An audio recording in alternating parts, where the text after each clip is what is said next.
ទេយើងវិញណាកូនអើយកូនឃ្លាតឆ្ងាយស្រុកឆ្ងាយស្រែ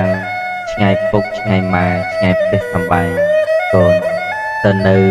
កណ្ដោចកណ្ដែងឯកាតែម្នាក់ឯងកូនប្រកាសជាពិបាកហើយមើលទៅក៏ព្រោះតែ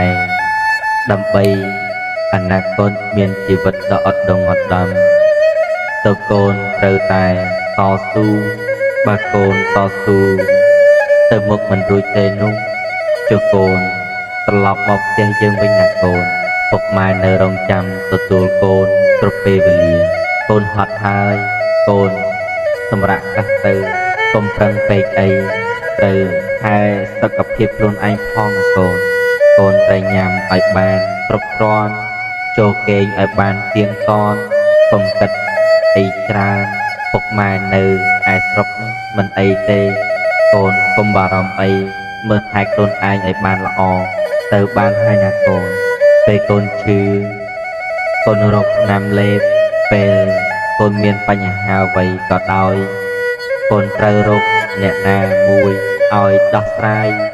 បើកូនមានអារម្មណ៍ថាខ្លួនឯងកំសត់ឯកាឬក៏មានសម្ពាធនៅក្នុងការសិក្សាឬការងារកូនមកសម្រាប់នៅផ្ទះយើងមកម៉ែនឹងមើលថែកូនផ្ទះរបស់យើងស្វាគមន៍កូនជានិច្ចកូនកុំភ្លេចណាកូនថាកូនមានផ្ទះមានគ្រួសារមានពុកម៉ែចាំដល់កម្លាំងចិត្តឲ្យកូនគ្រប់ពេលវេលា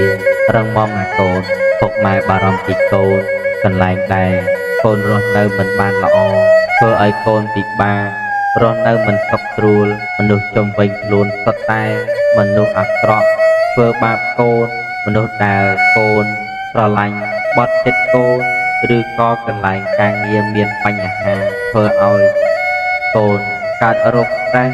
នៅក្នុងចិត្តពិបាកធ្វើការសូមកូនមកផ្ទះយើងវិញណាកូនព្រោះផ្ទះយើងមានទីកន្លែងដ៏កក់ក្ដៅបំផុតសម្រាប់កូនផ្ទះតូចក្ដីធំក្ដីទាបក្ដីខ្ពស់ក្ដីផ្ទះថ្មក្ដីផ្ទះឈើក្ដីឬផ្ទះបាំងស្លឹកក្ដីក៏នៅតែជាទីកន្លែងកក់ក្ដៅសម្រាប់កូនព្រោះផ្ទះយើងមានពុកមានម៉ែចាំថែរក្សាកូន